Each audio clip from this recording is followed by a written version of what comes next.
evening, and welcome to our very special event with Guy Winch and Lori Gottlieb from the podcast Dear Therapists. Both of these people are stellar therapists, hosts of their own podcasts, and have written multiple books. I am thrilled that they are here. We're going to talk through some background info about their podcast, their approach to the listeners, and their letter writers that write in. So welcome. First off, I am so excited that the new season of Dear Therapist just launched as of yesterday. Already heard the episode twice. And as with every other episode of the show that I've heard, I'm really curious to know sort of the background of how you two process the number of letters you get, how many letters you get, and how you choose ultimately what gets on the show. Would you guys answer that for us? Yeah, sure. Well, first of all, just thank you for doing this and having us. We're so excited to have this conversation, especially launch week. We get so many letters, and going into season 2, one of the things we've always said is what made season 1 so great were the quality of the letters that we got from people all over the world. The letters that we get, we wish we could do all of them. It would be great. We would just have a million episodes. But we really pick letters that we feel have some universal quality to them. So while each letter is very specific to a situation, like in the first episode, it was about Instagram cheating, it really was about so many other things. And I think you'll find that in every single episode.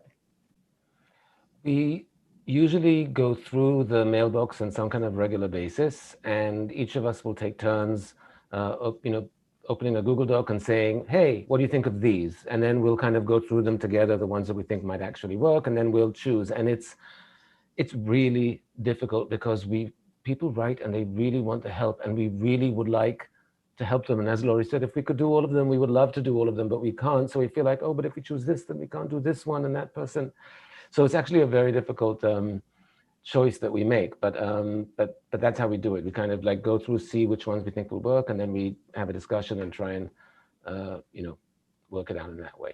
That the one thing I was going to say that's interesting about it is that we don't actually discuss the letters. So even though we will choose letters, we don't actually know before we start talking on that episode what we're going to be talking about. We don't say, we think this might happen in this episode, or let's discuss how we think about this letter. We don't do any of that. We act like someone has just walked into our therapy room and we're hearing this for the very first time.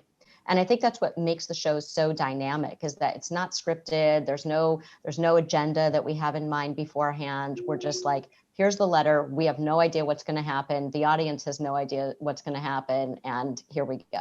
That's what makes it scary also for us, as therapists, because we're there and we really don't know what the other person's thinking. But we also know as therapists that no matter what the letter is about, we don't know where it's going to go. The actual session might go in a very different direction. So we come to it entirely. We talk about the issues with the letters and which issue to choose, but then the session goes where it goes. Oh my gosh, that's exciting. Had either of you done sort of therapy with a therapeutic partner before? Like, how did you go about knowing who's going to speak when and what kind of feedback you would give in tandem? We don't. That's what's perfect. the point. We don't at all. I mean, but I think that's what's so great is that what a lot of people might not know is that when therapists train, often you get feedback in a certain way on your session. So some people might be behind a one-way mirror, or you tape your sessions and record them and you bring them to your supervisor, all of this, of course, with the consent of the client. But once you're in private practice, you don't get that anymore, really. And one of the things that's so interesting about working with Guy is to see how he works. He makes me a better therapist. I think watching a direction he goes, or where I might get stuck somewhere, he'll jump in, and vice versa. I think, if he is sort of going somewhere and the person is kind of stuck there, I'll jump in. And so we really tag team really well, even though we can't read each other's minds. Even if sometimes I think, where is he going with this? I'm confident that wherever he's going is to an important place.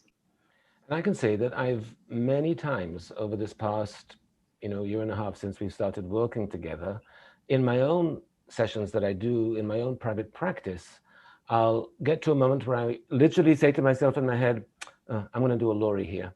And then I do a thing that I think Lori would do, because I was like, I think that's a good place, and she does that thing. Well, I'm going to do Lori here. And I have that in my head. Many times I'm like, yep, time for a Lori right there. Oh, that's great. One thing that I find really outstanding about it is that I was just texting a friend about this last night, about recommending episodes of season 1 for her. And one of the things I pointed out was that even if the name of the episode and the description sound like this person, like, I don't have an estranged daughter, I don't have any kids at all, I'm not going to get a lot out of this episode. Every single episode, there are these gems and takeaways that are impacting me, a single 41-year-old woman who doesn't have any kids. So it's just really interesting to me how you can tell very much that you two are hyper focused on the client in the virtual room, yet so many of the things that you share are really applicable to so many of us. And that brings me to a question about sort of how the pandemic has affected the sorts of therapy you do in Dear Therapists or in your private practices. I know that the show launched sort of as COVID was a thing in the world, but how have you noticed the nature of people's concerns or worries or letters shift over the last year or so? Well, I just want to say before we talk about COVID, that what you were saying earlier about how applicable each episode is to everyone, because relationships are relationships in the world, whether it's relationship to self, relationship to friends, to family, to siblings, to romantic partners, to bosses, to coworkers, they're all relationships. And so I remember in season 1, early on, we had a couple on. And this was a married couple. They had kids. They'd been married for a while. And this young woman in her early 20s wrote in and she said, I'm not married yet. I don't have kids yet, but I used the advice with my boss at work and it was amazing.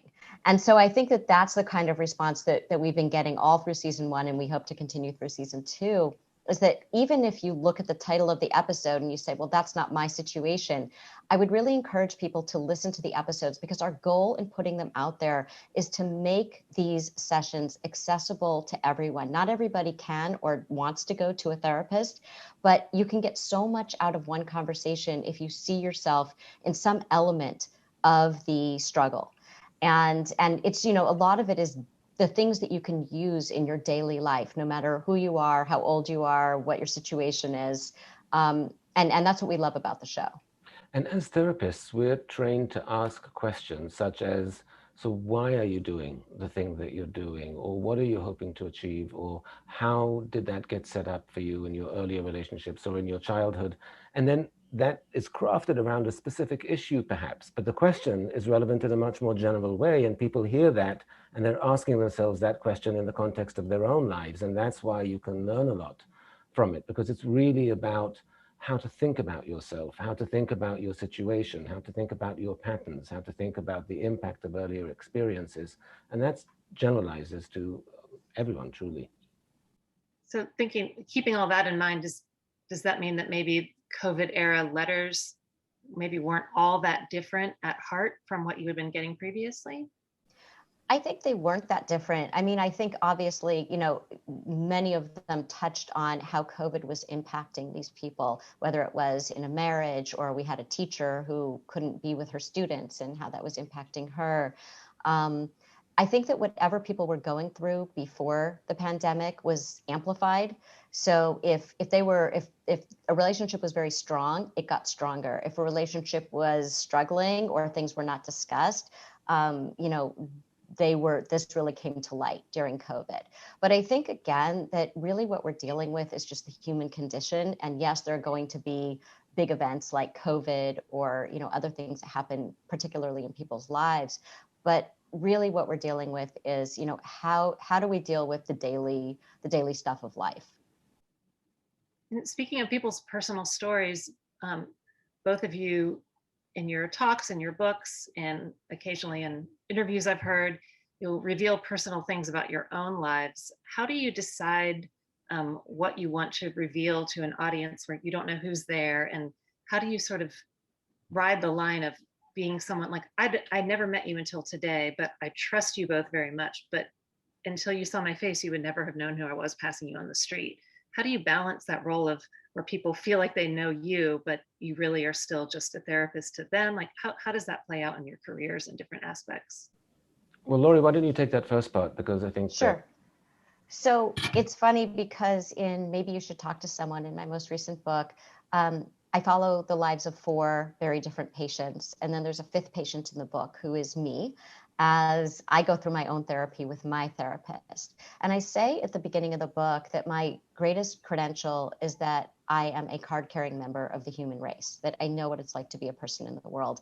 And I didn't want to present myself as sort of the expert up on high. And I feel like that translates over into the podcast because, we're not sitting here talking about our personal lives in the podcast, but we use our personal experience to connect with people on a very human level. We obviously are using our training and our expertise and everything that we have learned as therapists, but we're also relating to people just human to human. And I think that's what makes the episode so compelling. And I think that's what makes, therapy so compelling. To answer that second part of the question, it's an interesting thing. People will come up to me sometimes, will recognize me from either TED Talks or the podcast or writing or different things, and they will come up to me as if, as you said, as if they know me when I don't know them. And in essence, they don't really know me. But there's something that so far in my experience, people have been very respectful. People have been, they feel a certain affinity, a certain fondness, because if they heard something, it might have touched them or it might have resonated with them. And so I think we've been very fortunate in that way. At least I can speak to my experience that when that does happen, when I do pass people in the street and they stop me, or in a restaurant or an airport, once in the gym in the shower, but that's a different one. And you can't, I you had can't one control in the these bra things. department of a department store. Just Oh yeah. Oh man. But thankfully it's been friendly, and so those are okay. Mm-hmm. Oh my gosh, it's funny. Yeah. Well, I say, and Maybe You Should Talk to Someone, I say that therapists are like D-list celebrities. It's kind of like the only people to whom they're like, oh my gosh, you know who that is, who I just saw in the restaurant, is the people who have come to see us, right? Or the people who maybe read our books or listen to the podcast. I don't, obviously from the podcast, you don't see us. So you only hear our voices, but I've actually had people recognize my voice from across a restaurant. Maybe I'm just a loud talker. I don't know. So yes, there is that, but like Guy said, I think they feel a connection because they've been moved very personally in these very intimate conversations by something that we put out there. And so that's, I think, incredibly meaningful to us. We appreciate the fact that we have touched somebody's life in that way. That's beautiful. Yeah. So where I live and where I'm at the store is Athens, Georgia. We have a lot of creative people, a lot of musicians, and there's a nonprofit here called Nucci Space, which was founded in honor of a man who died by suicide, I think when he was 19 or early 20s. And his mother founded this center where the mission of it is to provide obstacle-free mental health care for musicians and creative people. So I and many other people I know are able to afford therapy because we go through Nucci Space. And there's a group of us that all go to the same therapist. And it's just really funny. Like, we'll make little jokes. We have a joke about how we're going to make a John Lee t-shirt.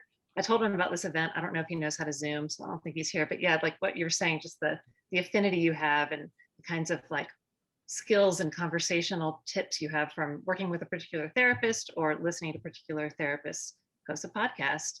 And speaking of that, again, riding the line between really knowing someone versus only interacting with them on this one episode, I've been really curious about the letter writers who end up being featured on the show.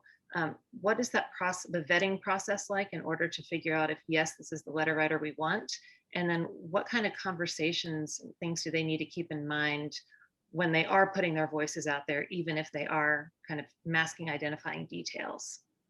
Well, one of the things we let people know, I mean, the vetting process is actually quite simple. Once we agree on maybe we should look at these people because those are the issues we would like to maybe cover, then we have an assistant reach out and do a quick phone interview just to make sure that people can connect electronically, like you said, via Zoom and have the right things, and they sound articulate enough and can express themselves in a way that would be useful.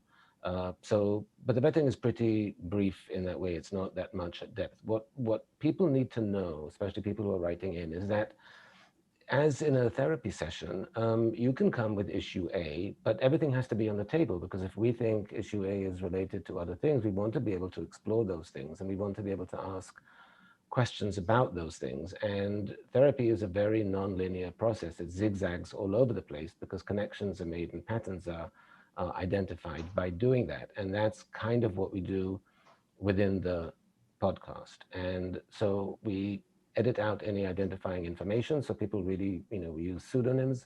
In that way, I think people can remain anonymous, but they have to be able to truly open their hearts, as you do when you go to therapy.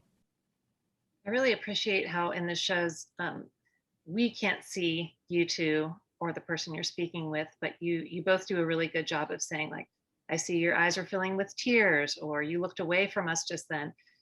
So just, that's not a question. I just wanted to say thank you for doing that, because sometimes there's a moment of silence and I'm curious to know what's going on. And I can hear one or both of you quietly saying, asking what's going through your head right now, like whatever. That's not a great therapy question. You're better at it. But yeah, I just really love those moments where you kind of let us have a peek into what's going on for that client. We say that as much for the audience as we do for the person that we're talking to. So sometimes people don't even realize that they're tearing up, or they don't. So we want to have them slow down in that moment. Say, I notice that you're tearing up. What are you feeling right now? What just came up for you? Because people will just go right over that. Because they don't want to notice that. And we want to slow them down so that they do notice it. So because something important just happened there, right? If they smile, sometimes people don't even notice that they experience joy, or that something really resonated with them. So we'll say, I noticed you smiling there, so I think that resonated with you. So it's for both. It's actually what we would do in a regular therapy session too. I like that a lot. I know I won't spoil it for anyone who's not already heard the first episode of season 2. There's a moment there where I was surprised by what you observed in the letter writer, and I hadn't expected you to say you saw on her face what you saw. And that was kind of a fascinating moment to hear her say, kind of reflect on what you're bringing up. I really appreciated that. I know my mom is here at this event too, and she and I listened to on season 1 Jeff's Critical Parents on the way back on a road trip. And I'm very thankful I have great parents who are not critical of me and are positive. But it was fascinating to listen to that with her. And then afterward, I realized that storyline echoed in several loved ones in my life. So I was able to send that episode to them. But I think that one in particular, I remember especially driving on I-95 in Florida and hearing the moments where you're pointing out how he's reacting in the moment. I think you also do such a great job for the audience. I know it's for the client, but it helps us a lot when you kind of catch like the tone someone's using with himself, or the way that he's speaking about a certain scenario and how it's sort of the roles are changing. Anyway, I just find it so fascinating. So all of us are made up of stories, and Guy and I were talking a little bit before we started recording about how he worked as a bookseller, I think as an adolescent. Lori has done a thing that we linked to on our Instagram a couple of weeks ago, written an article on bibliotherapy, which is the process of using books and the written word to help people get better in touch with themselves and their emotions. Can you talk a little bit about some books that you have recommended for particular clients and why? It's really wonderful when you have a book in mind that you think would be really useful for a specific person. It always feels like, oh, I have the perfect thing for you. I have the perfect gift for you. One book that I recommend a lot to expecting parents who are expecting for the first time is a book called, I'm just going to read it so I don't get the title wrong, Welcome to the Club, 100 Parenting Milestones You Never Saw Coming. It's by a comic called Raquel Diaz. She's actually an Emmy Award-winning writer. But it's a wonderful book because it's hilarious, but it's about everything that goes wrong when you have a baby. The picture on the front is somebody changing a diaper in a hazmat suit. And the idea there is that parents are so terrified to bring home this baby for the first time, and they think they're going to get everything wrong, and they think that anytime they do something wrong, it's terrible, and they don't realize that everyone goes through it and all parents make all these mistakes. And so it's a book that lists 100 things that can go wrong typically when you're welcoming, when you're welcome to the club by having a kid. And in the humor, it normalizes, it humanizes.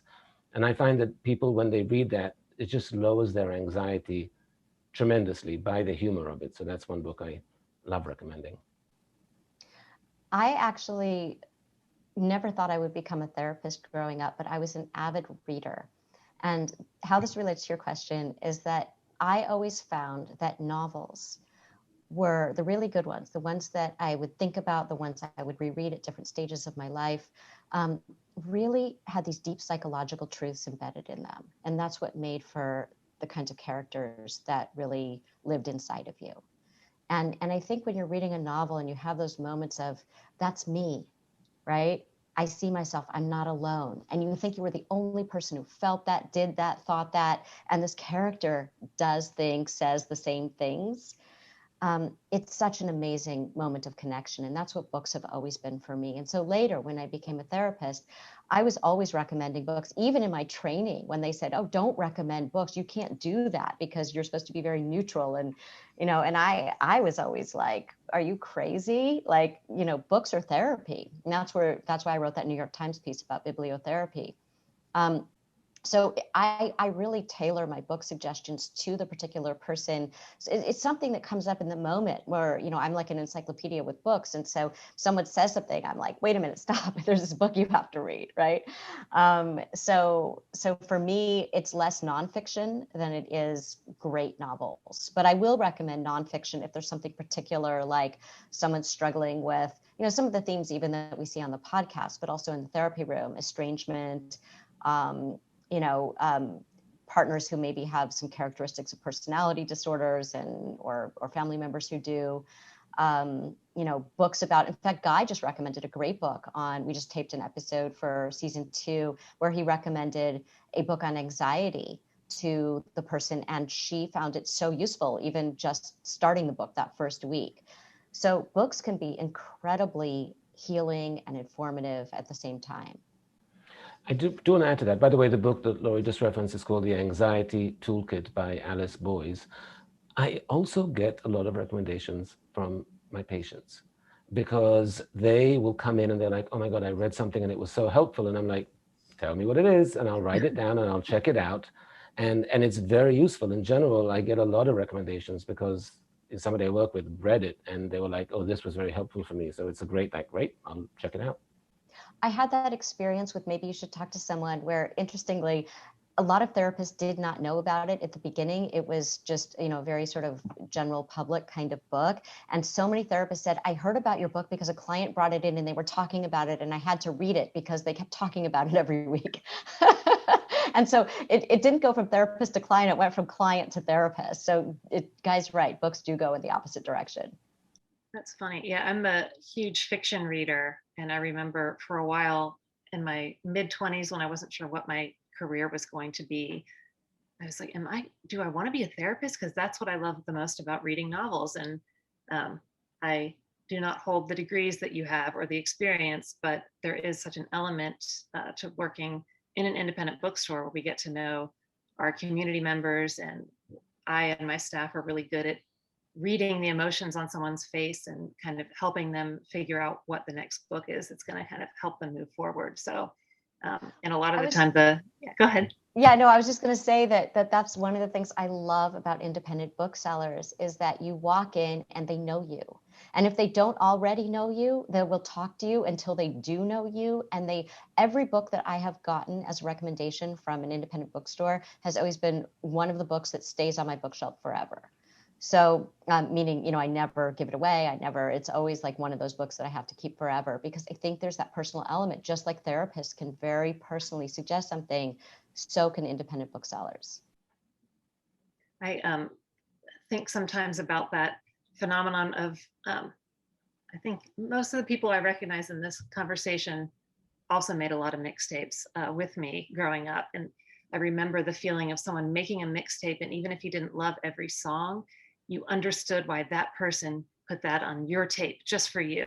And I feel similarly when I'm I have other booksellers recommend me books, or when I'm recommending books to customers where it might not be the favorite book they ever read, but they understand what it is I saw in that book and connected to them and got something out of it. And then they will come back for their next recommendation, which I really appreciate.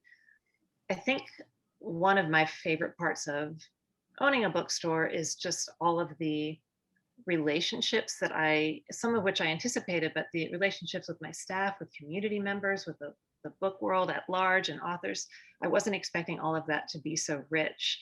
And I think that one thing that many of us learned during the pandemic, which is still ongoing, we are learning how to open the store again. We'll be open again in August, but I really have missed that. And one thing in particular that I have missed is the conversations. Like, I see my close friends and then I interact with people on Zoom, but those everyday people you see in your neighborhood and say hi to, and or maybe customers that I used to see every week that I haven't seen in over a year, I really miss those sorts of connections. And so, Lori, as you were waxing poetic about bookstores, and Guy was saying before we started about how much fun he had working in a bookstore growing up, they're just magical places. So it's really wonderful when booksellers like me have authors like you that, first of all, I admire and respect, and then also hear that you love bookstores too. When you're speaking with clients on the show, we've talked about books that you might recommend and why you recommend books. A lot of the time I've heard you recommend to people that they write a letter or do some sort of introspective work that requires them to do a letter to themselves, a journal entry, rewriting their own biography. How does writing help your clients and you, and how do you use that as a tool in your therapy? Well, first, let me just correct the people who come on our show. They're not our clients. This, by definition, they're guests on the show. We have that distinction very carefully with them as well, so that they understand that that's not exactly that relationship. Writing is a very, very powerful tool because it uses all kinds of parts of the brain. It's not just the idea that you have, but that has to be translated then into very specific words that have to follow grammatical rules. You need the fine motor skills to type it or write it. So it's a endeavor that digs deep into the brain. And when you're trying to get someone to think differently about a task or to discover something about themselves, giving them a writing task affords them a certain level of emotional and psychological distance, because by the time it gets translated into the written word, they are experiencing what the thought might have been very emotional and difficult, but by the time they write it, they have a layer of distance from it, which gives them that little measure of objectivity, that little different kind of perspective that will allow them to potentially see this in a new way. So it's a tool that therapists use literally all the time. It's truly one of the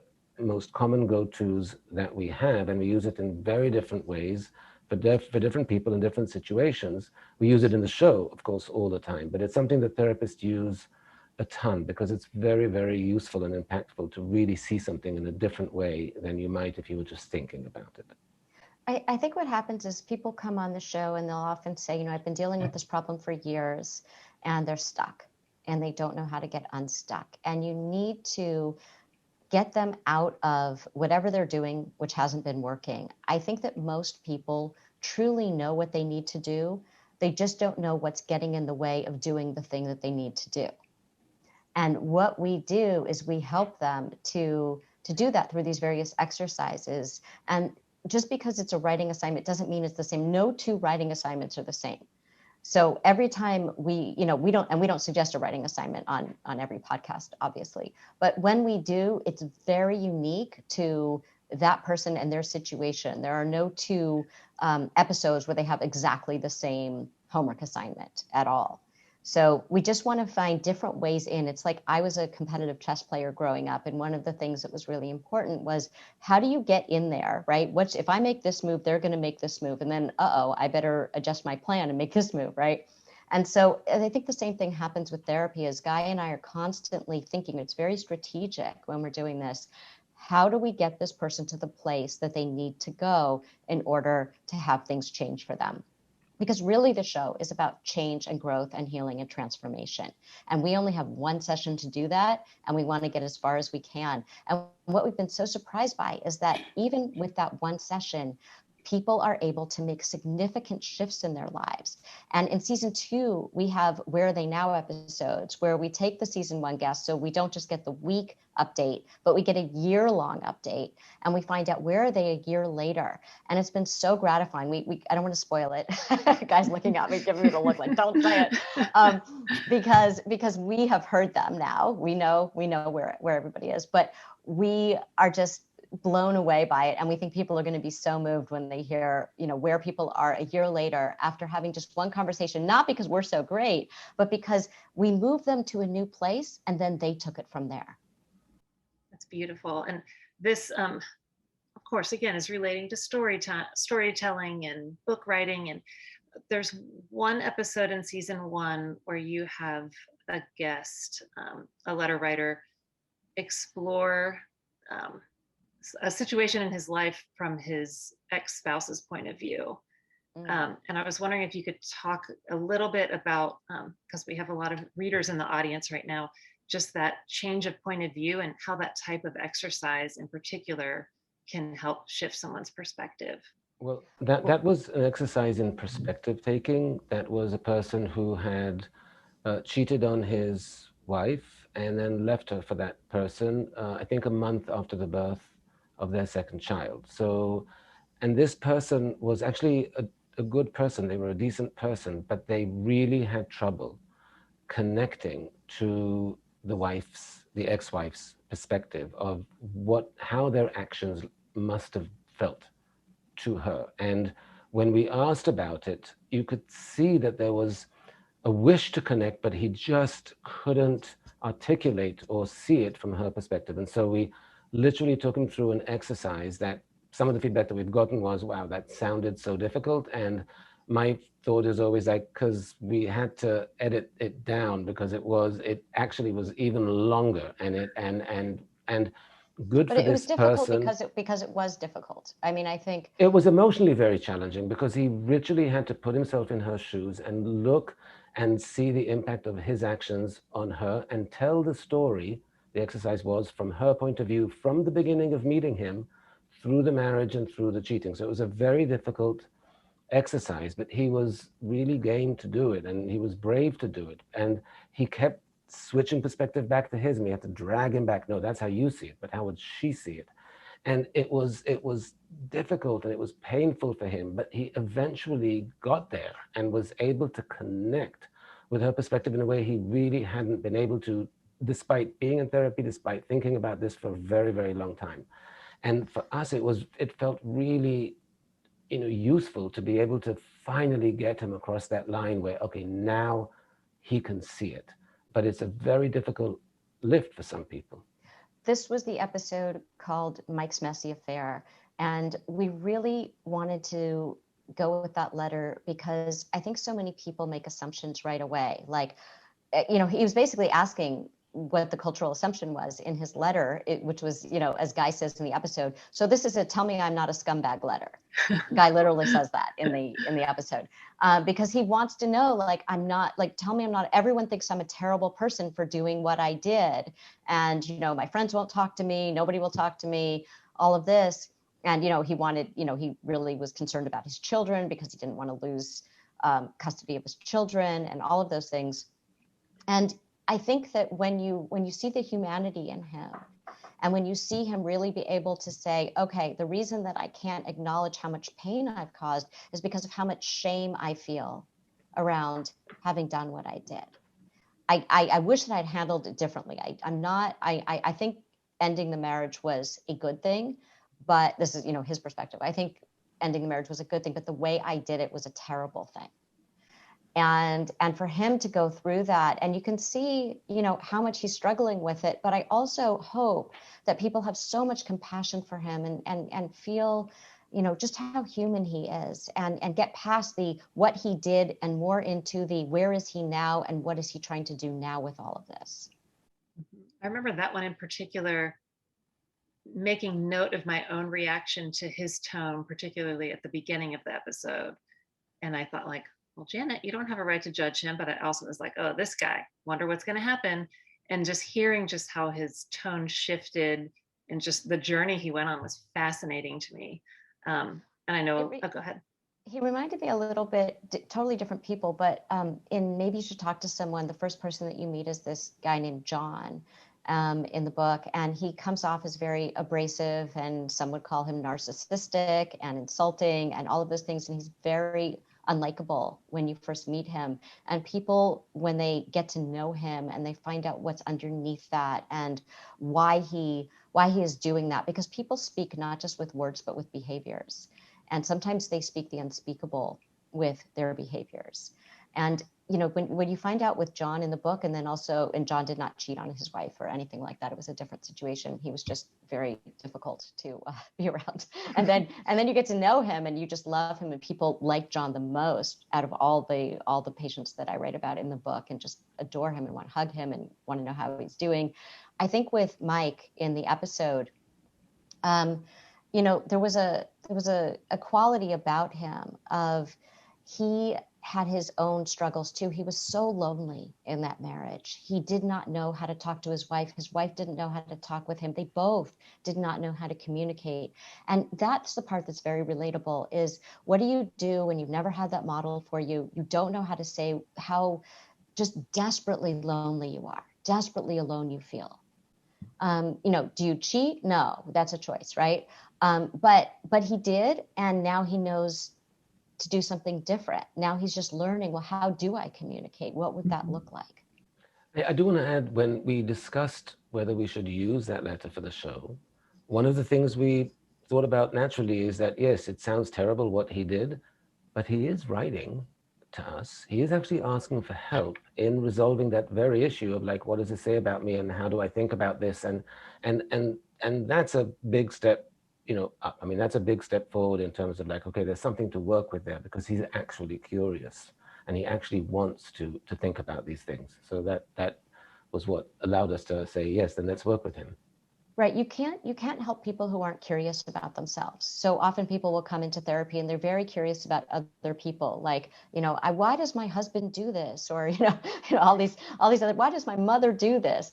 As opposed to, why do I react the way they do? Or what am I doing to contribute to the situation? Or why am I in this relationship in the first place? So when people come on the show, we don't know them yet. We cross our fingers that they're going to be very curious, that they know what the show is, because it's a show where if you aren't curious, you're going to find yourself really struggling when, you know, you get in a room with Guy and with me. I'm now going to pivot to something you both offered to do, which is dive into your letter bag a little bit and tell us about a few writers who maybe weren't featured on the show, but you still want to address their letters in this format. So take it away. I will begin, and I'm going to, as we do on the show, I'll read this one to Lori. She will be the next one to me. But this is a question we get asked a lot, and I think it'd be good to just clarify it. Dear Lori and Guy, I love the podcast and the Atlantic column. What does fellow travelers refer to? People traveling through life? I feel like I missed the reference explanation somewhere, because we always welcome our listeners as fellow travelers and our guests as fellow travelers. So where is that from? So we introduced that in the trailer for season 1 when we started, and we were struggling with, what do we call the people who come on the show, because they aren't our actual therapy clients, and they aren't really guests, because we feel like we get very deeply attached to these people in the course of our session with them. And I just spontaneously said to Guy, you know, Irv Yalom, the eminent psychiatrist, who has, you know, and writer, who's really revolutionized the field of psychiatry and therapy by being so human and so real with people. You know, he broke down that wall, and he would call people fellow travelers. He said, we're all fellow travelers on this journey. You know, therapist and patient together, we're fellow travelers trying to figure this out. And I just love that. And so we really thought that maybe was the best way to refer to the people who come on and share their lives with us. All right, let's go to another letter, Lori. Okay. Just figuring out how to do that. Here we go. Okay. So this is a letter that came into our box. It goes like this. Dear therapists, I could really use some help navigating my new relationship with my soon-to-be stepdaughter's bio mom. I've been a mom of my own 2 kids for 12 years and have learned a lot. I'm feeling very confident as a mom. My fiance and his ex have been parents for 3 years. I am running into a situation where I feel like the bio mom is overreaching. It's interesting, by the way, that she calls her the bio mom as opposed to just their mom. She wants to know how our marriage house will be set up, what kind of bed their daughter will have, and things like whether we have deadbolts on the exterior doors. I feel a huge invasion by these requests. Interacting with BioMom has felt like I'm being interviewed to be a babysitter and getting inspected for my safety protocols. I've tried to assuage her fears while also establishing some healthy boundaries of my house, my rules. But I'm wondering if you have any advice for how to navigate conversations with BioMom that help her unclench her fists of control. Do we try to be more open right now to establish trust? Or, like my instinct suggests, would that just be a precedent of BioMom having a level of control over our space? Something I was already very worried about because of the way she talks to my fiance. He is a wonderful father and very doting. I just wish his ex would see that and trust him. So I'm just gonna start here because I'm having a lot of countertransference with this letter.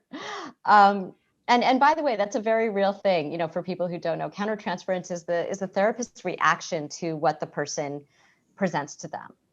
And I think that what this person is missing is that she is not the mother of these children. She's the mother to her own children, but she is not the mother of her fiance's children.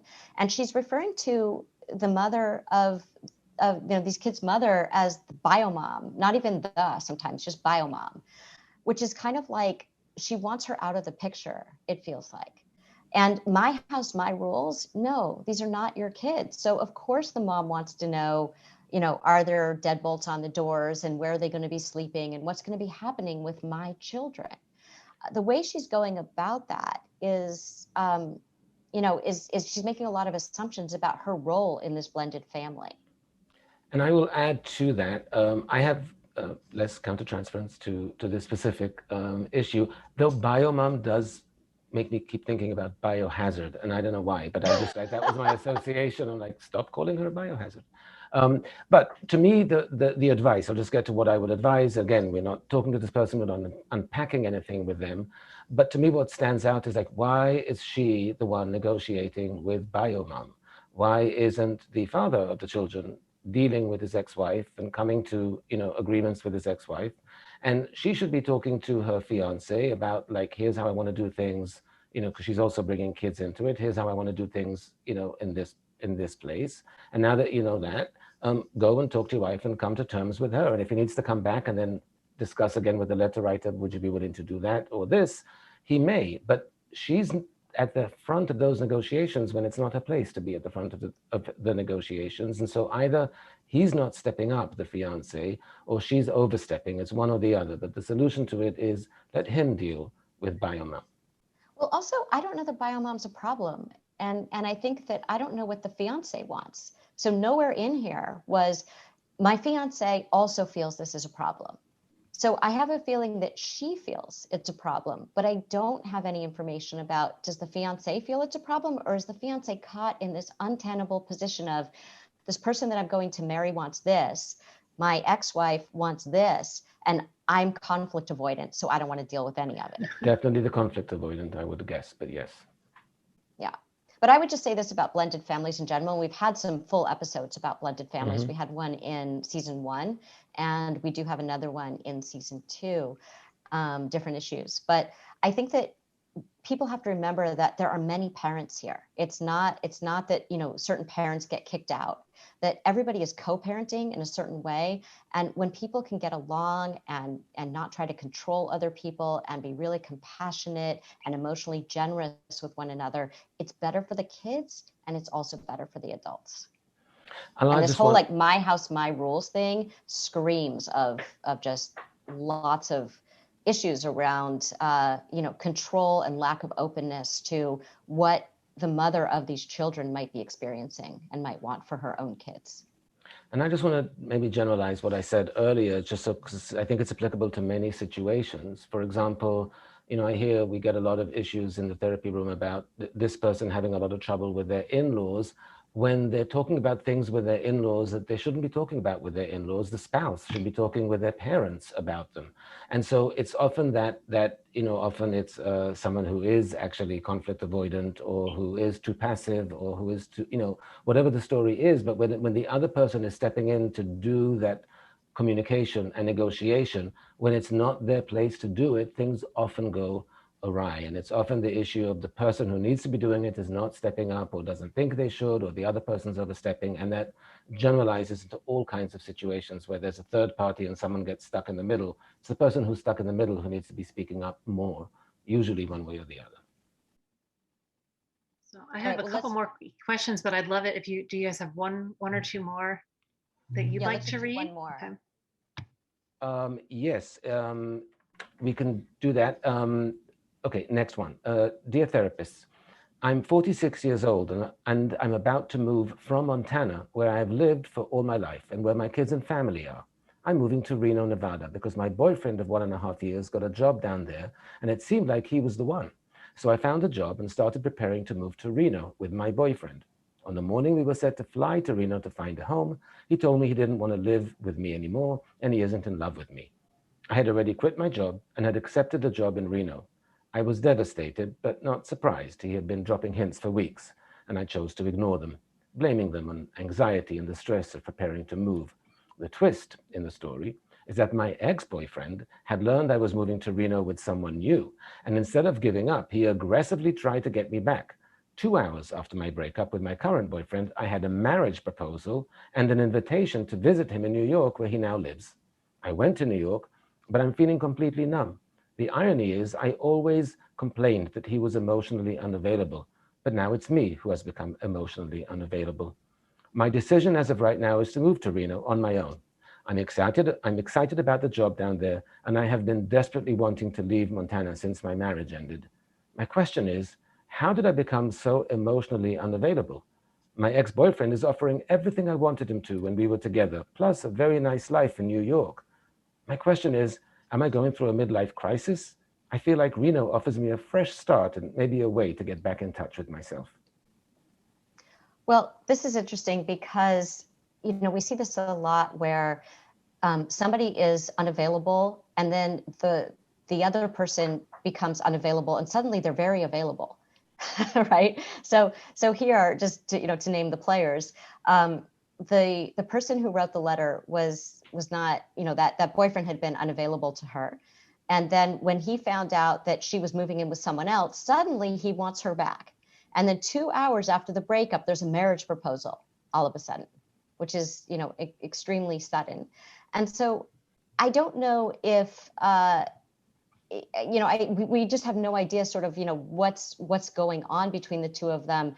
I really think she should continue to move to Reno, explore the relationship from afar, take lots of time. She just got out of this other relationship, take lots of time to see what happened with the other boyfriend, why he's suddenly emotionally available, seemingly so. Would she get to New York and find that he's not emotionally available again? So I really feel like she has to do what she needs to do and explore this very slowly from afar. Speaking of Nevada, I would bet that had she decided to go to New York and try it with this marriage proposal, she would find that he very soon would start to become emotionally unavailable again, because there was a reason that didn't work out the first time. I'm not hearing anything from him about, oh, here's what would be different for me this time. It's just, wait, but I don't want to lose you, so maybe we'll do this. And I agree, the advice should be, go to Reno as you're planning to do. If he's that intent, if he's that serious, if he's that emotionally available right now, he will tolerate the distance and work on the relationship with enough time to give you a sense that actually it's solid and he means it. But in my experience, in my practice, when I hear these stories all the time, it often, not always, but often swings right back the minute the person says, okay, so now I'm here. And then the person goes like, oh, wait, commitment issues again. And then it kind of goes down. That's right. We have an episode in season 2 about somebody's asking if he should get back with his ex-partner. And one of the things that's really important that we ask people to do is to say, have they articulated what would be different this time? Have they articulated what didn't work, what they've learned about themselves, why they behaved the way they behaved, whether it was, being emotionally distant, being emotionally clingy, being emotionally abusive, not having boundaries, whatever the issues were. What is going to be different this time? And if nobody can articulate that on both sides, like what would be different? What have you each learned about yourselves? And what is the goal of getting back together? Not just, I miss you. So I think that that's really important. And here we have, again, we don't know any other information than what's in this letter. So on the podcast, we would really dig into this. But 2 hours, the marriage proposal 2 hours after she had broken up with the other guy is, in my mind, something to be wary of. Thanks. That was so much fun to get a glimpse into some of those letters. Thank you for sharing.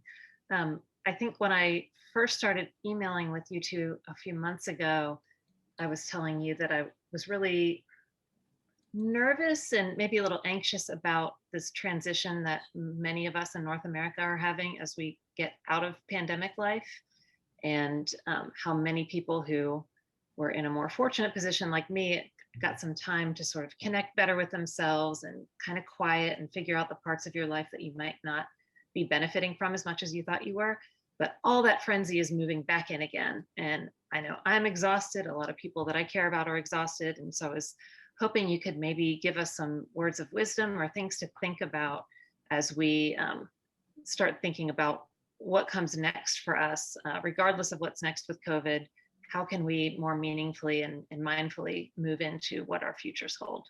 Well, I think that it's really important to note that the level of disruption of this past 18 months is unprecedented globally, really for 100 years, well, less, but World War II, let's say.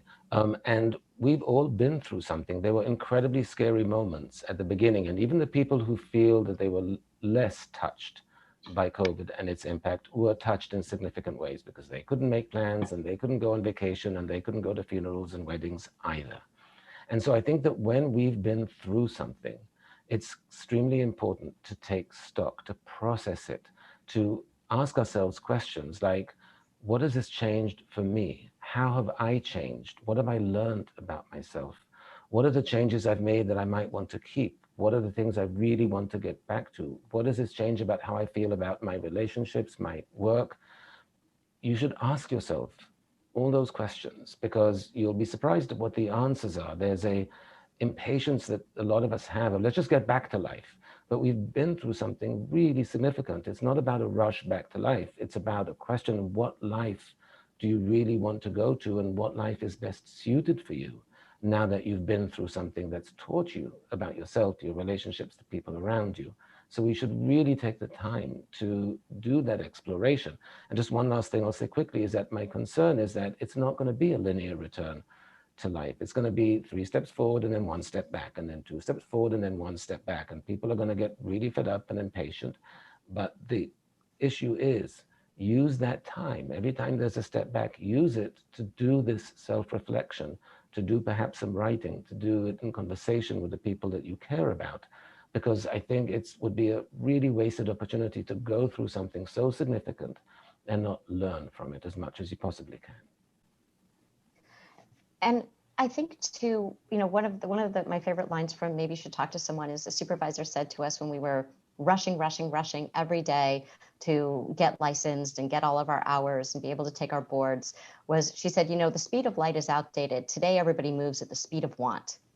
And I think that during COVID, people started to say, I like having to slow down. So it's very taboo to say that because there was so much suffering during COVID. There was loss of life, loss of health, loss of financial stability, loss of connections with people, all of those things.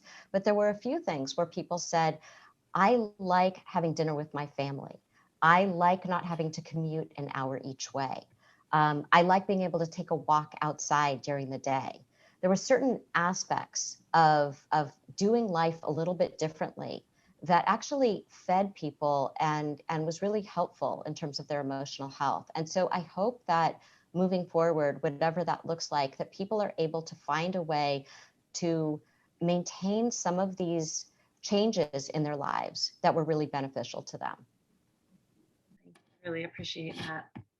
And sadly, we're already at the end of our hour. I really am so thankful that you two joined us and supported Avid Bookshop, and all of us who are here. This has been a great honor for me and for the attendees, and I know for the people who will listen to this podcast later.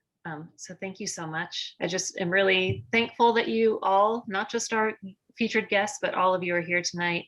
As I mentioned at many of our events, I genuinely believe that books and the conversations around them are one of the main tools we can use to stay connected with ourselves and connected with each other. And I really appreciate you all being here. So thank you, Guy. Thank you, Lori. Well, Thank thank you you for so having us. much for having us. And again, I hope to get to your bookstore in person one day.